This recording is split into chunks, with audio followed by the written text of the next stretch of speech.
Welcome to the Outsourcing Blueprint, where scaling your business gets smarter, not harder. Hosted by Scott Smith, an outsourcing expert with over 20 years of global experience. From India to Alaska to South Africa, Scott's passion for people drives his mission to help you build powerhouse teams created for success. Grab your coffee, your boldest dreams, and your blueprint. It's time to build the business you've always wanted. Let's go. Hey, everybody. Welcome to the Outsourcing Blueprint. I'm your host, Scott Smith, and today I am so excited about our guest. Today we have Kevin Howland, who is the president of Peak Solutions. Kevin, how are you today? I'm fantastic. How about yourself, Scott? You know what, Kevin? I am so great. It's hardly fair to everybody else in the rest of the world. It's good to see your smiling face today. Oh, thank you. And I'd like to say the same about you. Thank you. But you can't? I get it. Don't worry. It's fine. So we're very serious here on the Outsourcing Blueprint at all times, right? So Kevin, I want to start this off with a question that you're not expecting. You ready? I'm ready. Kevin, what is your boldest dream? My boldest dream? Your boldest dream. I would love to be able to just live in an RV and travel around the country for a year. Yeah? Yeah. There's parts of the country I haven't seen. I've seen a lot of Europe. I have not seen a lot of the United States. There's places that I've missed.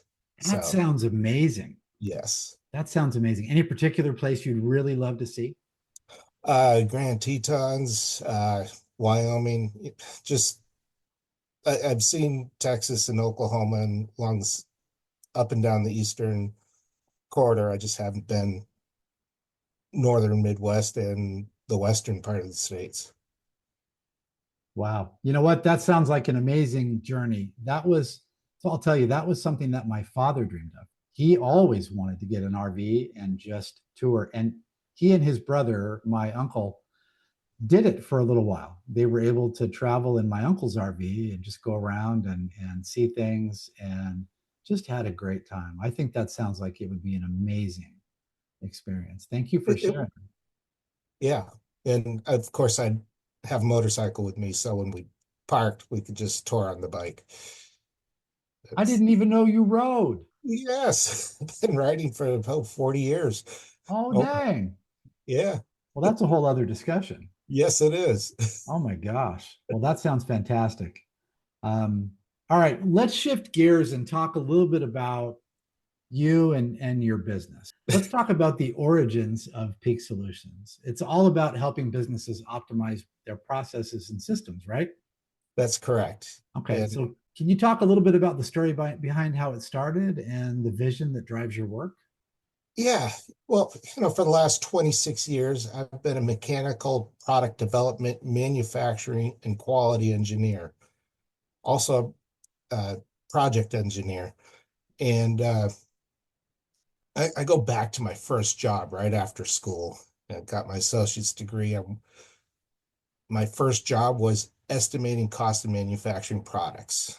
And while there, I'm working with the manufacturing engineer. He's walking me through a process that I'm trying to cost for the first time. And I kept asking him these questions. Why? Why is it set up this way? Why is this the next step? And he's starting to tune me out because he's probably feeling like I'm a 5-year-old constantly asking, why is the sky blue? So I'm working with him. And then I ask why again. He says, wait a minute. You're right. We don't need to do that. I don't know why it's there. And he rearranged some things. He says, thank you for asking these questions because we just saved money in production. And, that was the first time that I'm sitting here thinking, I just helped somebody improve.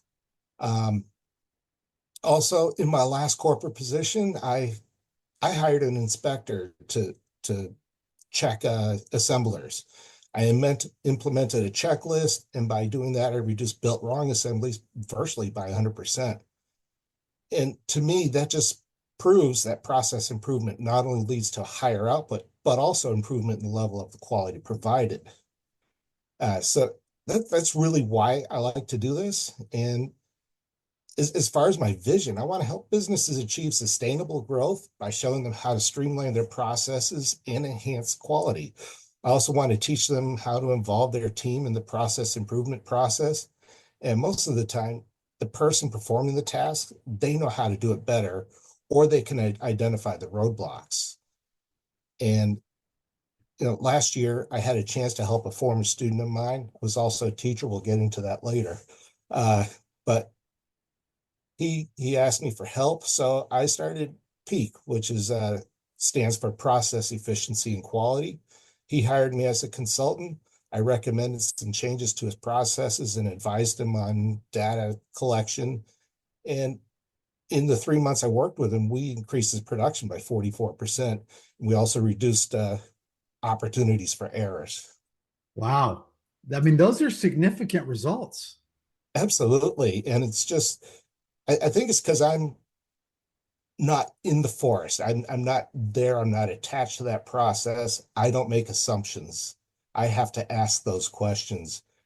And when somebody's working closely with the product, the process they develop, they assume everybody else knows those. Well, that's the truth. Yes. Yeah. That, I've seen, that's something that I have seen a lot when building and managing teams, especially outsourced teams. I've seen that happen. People make a process and they assume that everybody really understands what it means. It's not until people, ask questions, get clarification, get clear on what they're supposed to do, that, things go the way they're supposed to go and how they're actually designed to go. And people don't realize how critical a clear process approach really is. You said something a minute ago that I want to circle back to because I think this is critical. You said that, the people that are doing the process know it best. Absolutely. Especially if they've been doing it for a while. They could be handed a set of work instructions or they could have been taught by somebody else, but they're doing that and they're just repeating the process over and over again. And at some point they're saying, well, why am I doing this? My arm hurts when I do this. Is there some better way I could do it? And they start thinking about that. And sometimes they make changes on their own, which we know could really gum up the works. But at the same time, Right. If there is something happening and you think it could be better, let's talk about that. Let's work on that. Let's try it. See if it is better. Yeah. You know what? So it's funny because whenever think about processes and why people do what they do, I know that you've heard this, you probably told it, but that old story about uh, a young married couple, and they're making, like, I think it's a roast for dinner. And so the wife is making Yes. the roast and she cuts the end off. You know what I'm Yes. talking about? Yeah. And she puts it in the pan. He's like, "Why do you do that?" "I don't know, because my mom did." And so she asks her mom, and she said, "I don't know, because my mom did." So, "Hey, grandma, why'd you do this?" "Well, my pan was only this big." You Yeah. know? Exactly. Yeah. It's that whole process line. And we create processes like that, and we do it intuitively, right? Mhm. Because Yes. it's what makes the most sense and it's what fits us now. But as things change, and we'll talk about this as we go, but as things change, it's important to be able to stay flexible, to stay lean, and to be able to make changes as you go. That having that agility to be able to do that is really, really critical. Absolutely. And I've talked to some people who they just don't want to make a change because I talked to one potential client and he did not become my client, but he said, I inherited this business from my father and it's going to stay like this. Okay. And So, that was just because it's how his dad did it. yeah, exactly. So you got to be open to the change as well as and want it as well as knowing that you have a need for it. So just hand in hand. Listen, so I know that guy is listening to this podcast right now. One, because he knows you, and two, because of our huge, huge listener base. And I was talking to Ned Eric a couple of weeks ago, and I told them 37,000 listeners. So I'm manifesting 37,000 listeners. So all 37,000 of you, don't do things. If you're watching on YouTube, I'm looking straight at you. Don't do things just because that's how somebody before you did it. Always ask questions. Always. Absolutely. So, all right, Kevin, let's talk a little bit about the peak approach. So you focus on improving performance, engagement, and quality. What's the secret sauce behind that methodology? And how is that any different from traditional consulting approaches? So in this process improvement, every client's challenges are unique. Everybody has a different challenge. So my solutions, which are backed up by current Lean and Six Sigma principles, they aren't cookie cutter. I take the time analyzing the process, creating process maps and value stream maps, and I look at the KPIs that pertain to that process. I have to be able to measure it. We need a baseline, know where we're starting at. But the most important aspect is that I talk to the people doing the job, and we're going right back to that. I make them feel like they have all the answers and their input is valued. I don't ignore somebody's word. They're doing the job, they know it best. I don't tell them to do something because I know it's better. First, I explain why a change is needed and what the expected outcome is. And then I talk to them about what they think about the changes in the process and ask what their concerns are. And the most important part is to make sure that there will not be any repercussions for expressing their concerns. And once they buy into that change, it goes very well. I was a manufacturing engineer at a company that rebuilds transmissions.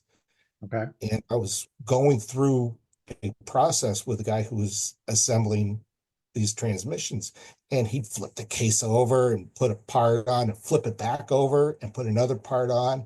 And I stopped him. I said, wait a minute, could you put that part on last? Why are you flipping it back and forth? He said, well, that's the way I was trained. So we talked about it. And I said, well, what happens if you put this part on and then this part on and then flip it over? And he said, that would work better because I don't have to lift this thing more than I want to. So that made his job easier. So I rewrote the work instructions for that. There was another time I'm talking to a woman. She's assembling these widgets and she's doing batch assembly 5 at a time. And I know that one piece flow is faster. So I talked to her about it. Hey, can you just try this for me? It'll never work. I've done this for 20 years. This is the best way to do it. And I said, can you please just humor me? Just prove me wrong, please. And she did it one piece at a time. And afterwards, she's like, oh my God, I can't believe how much easier this is. I didn't have to go back and remember where I left off. And it was just simpler for me. And not only that, we saved 34 minutes from a lot of 50 pieces. So, wow. Yeah. And, to me, listening to the people performing the work, that's the secret sauce right there. It's listening. Today's episode of the Outsourcing Blueprint is brought to you by Leadcast Studio. Learn how to turn your podcast into a lead generation powerhouse. Visit us on the web at leadcast.studio. Leadcast Studio, turning conversations into clients.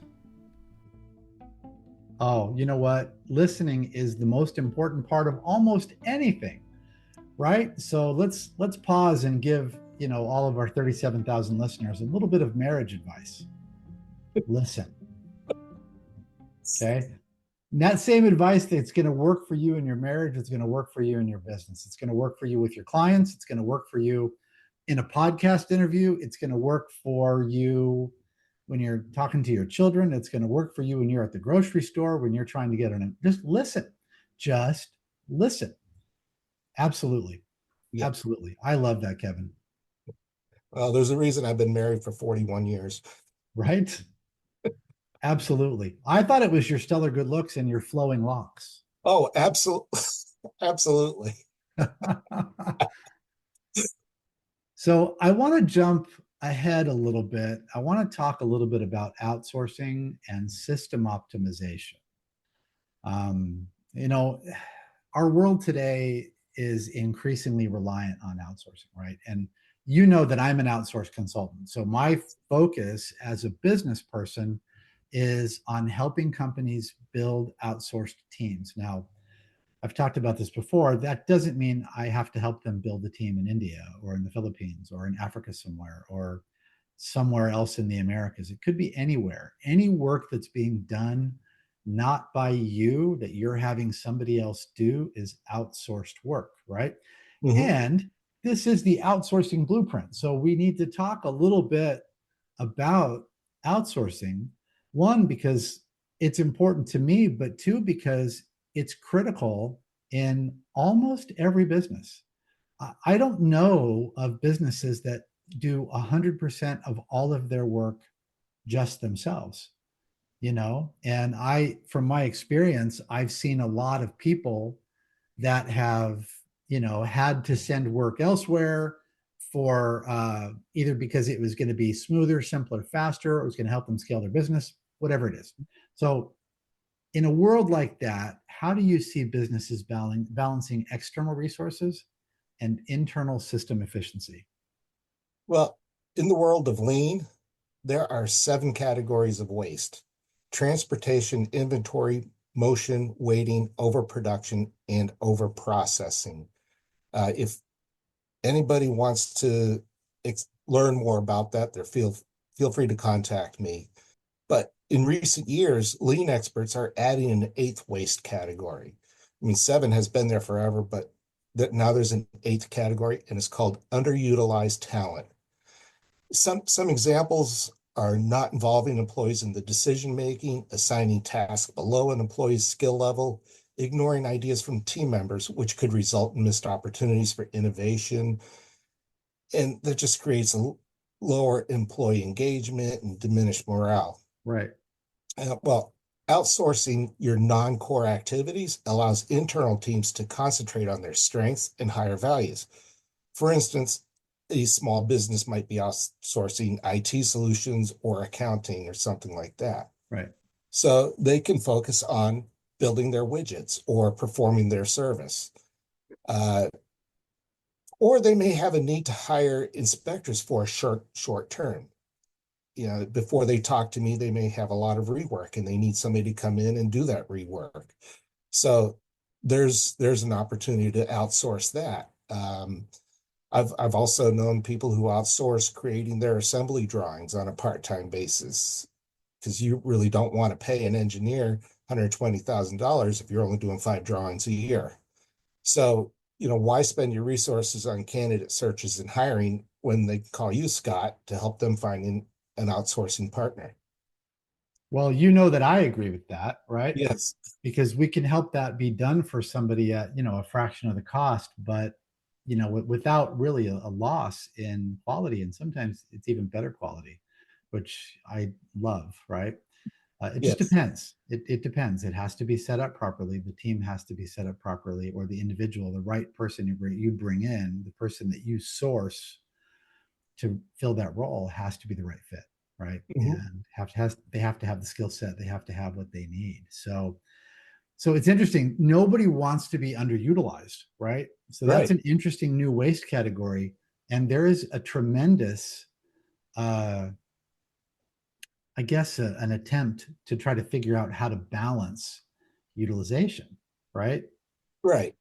You have to find that optimal point. Yeah. I mean, there's aspects of a job that nobody wants to do. Nobody wants to. In my case, I had a job where I had to take thousands of measurements and enter it into a spreadsheet. Really, that took me many hours, and I could have been doing something else. Right. And so most of us just grin and bear it, do the parts we don't like because it's just part of the job. But if we can get somebody else and do some data entry while I'm doing the important stuff, that'd be great. Yeah. I mean, well, that's so important, right? Because the data entry is important, it has to be done. Right. It's part of the whole thing because you're not going to get a complete result without it, right? So Right. a person coming in to do that is going to fill a very, very critical role, but your time could be better used on something else. Mm-hmm. Yeah. Absolutely.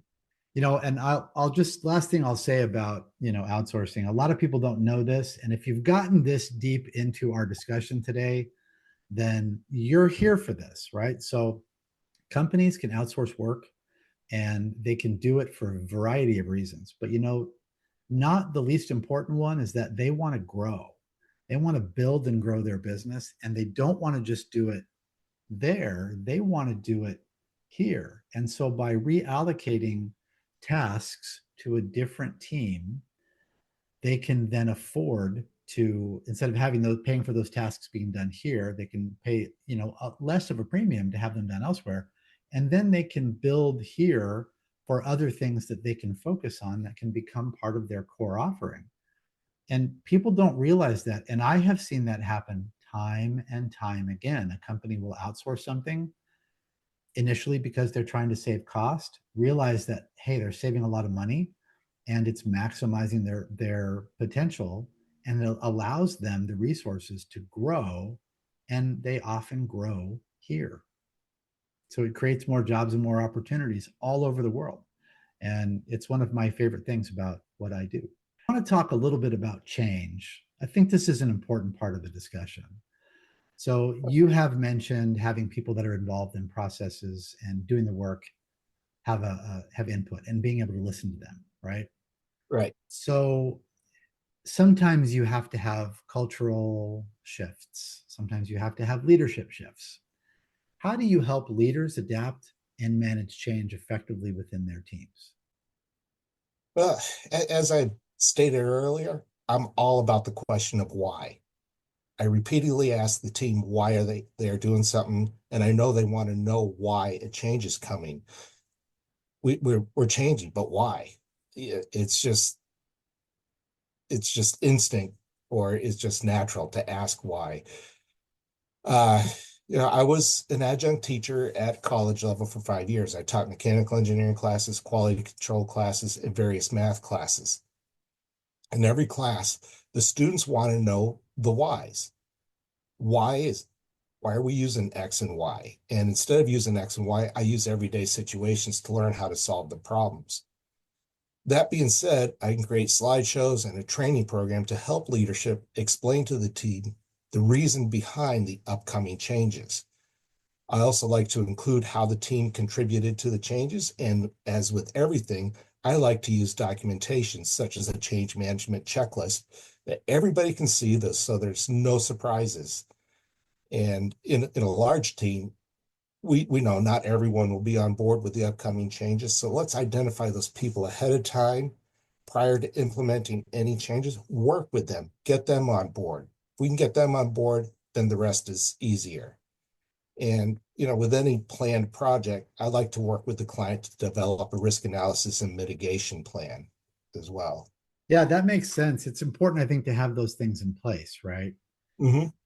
Yeah, that's interesting. Change is really, really hard. And, nobody really is as well prepared for it as they think, right? Right. And helping people see things from real world examples with real solutions. You mentioned, teaching in college, and it reminds me when I was early, at least a year ago, when I was going to Mesa Community College, right? When I think I was 21, I was enrolled in a macroeconomics class taught by Harry Cranswick. And Harry, if you're listening, thank you. Harry always, pardon me, Mr. Cranswick, always gave examples that were related to beer and Twinkies because he was trying to relate to college students, right? He brought pizza and beer and Twinkies into the conversation because he knew that we could all relate to those things, right? Now, I'm not a beer drinking guy, but I still got it. And it's smart to be able to do that. And when you can figure out how to use those things to bridge the gap in real world situations into change management through a process, Mhm. I think that that's potentially huge. So, all right, actually, next to last question for you, Kevin. Okay. Okay. Let's talk about future trends and the kind of technologies and trends that you see shaping the future of business systems and process optimization. Well, some of the trends that I'm seeing is the rise of artificial intelligence and automation in streamlined workflows. There's also digital twins or simulators, if you will, and predictive analytics for process improvement. We're increasing focuses on sustainability in operations, such as reducing waste and eco-friendly processes. Let's talk about AI for a second. While it's still fairly new and we're still learning how to use it, I think AI is here to stay. And Oh, yeah. I have a lot of fun talking with ChatGPT, my digital assistant or virtual assistant. Yeah. I call it Chet. That's his name. So Chet, I'll talk to him and say, how do you do something? And he can tell me, and I can ask him to streamline process, and he'll spit out something. But this is where I come in. You know, I have over 20 years experience to fall back on, and I use that experience not to know not only if the output is good information, but what questions to ask the client or the person performing the job. You know, if you were to ask your AI assistant, give me a recipe of clam chowder, are you going to get a recipe for Manhattan clam chowder or Boston clam chowder? There's a huge difference there. Right. So you need to know what questions to ask. And other things, you know, if I want to talk about simulators and predictive analytics, I use SPC for Excel to perform data analysis, but I need to know which test is appropriate to create a baseline. Are we comparing means of two different things? Is it a normal distribution? Is it not normal distribution? You know, what do we have here? I also have experience with different 3D modeling apps, as well as some simulation apps where I can put in a process along with the cycle times, and it can show me the bottlenecks and maximum output. It's a lot of fun, but it still needs a lot of that human input and common sense to run properly. Right. I once worked with a student who was learning how to program a simulator, and he had the flow running through a brick wall. And he thought the output was great until I had him change the travel path to go to the door at the end of the room and back down to where he had it originally. And of course, his output decreased by about 25%. So, you know, common sense. You can't put stuff through a brick wall. I mean, you can try. True. True. But not a traditional brick wall. Kevin, where can people find you? They can go to peaksolutions.net. They can call me. I've got my number right there. They can email me at kevin@peaksolutions.net. Awesome. I'm also on LinkedIn and in the Yellow Pages. Not really, but are they still yellow? I don't know. I think that all the pages today have been through a page whitening process, right? Most likely. They all have that blue light that sits on their pages, and it makes them brighter. So, Kevin, it's been a pleasure to be able to visit with you today. I really appreciate you taking time with me. Oh, I had a lot of fun. Good. As I told you before we started, I was a little nervous, but you made me feel at ease. Thank you. And thank you for having me. Hey, listen, man, you've got a great offering, and I think that people need what you have. They need it. So, all right, everybody, this has been another episode of the Outsourcing Blueprint. I'm your host, Scott Smith. Take care. We'll see you next time. Thanks for tuning in to the Outsourcing Blueprint. I'm your host, Scott Smith. If today's episode brought you value, Be sure to subscribe, leave a review, and share it with someone who's ready to take their business to the next level. Follow me on LinkedIn or on YouTube at Akata Consulting for more tips, insights, and updates. Or join our free school community, the Outsourcing Blueprint. Until next time, keep dreaming bold, building big, and outsourcing smarter. Let's go. Today's episode of the Outsourcing Blueprint is brought to you by LeadCast Studio. Learn how to turn your podcast into a lead generation powerhouse. Visit us on the web at leadcast.studio. LeadCast Studio, turning conversations into clients.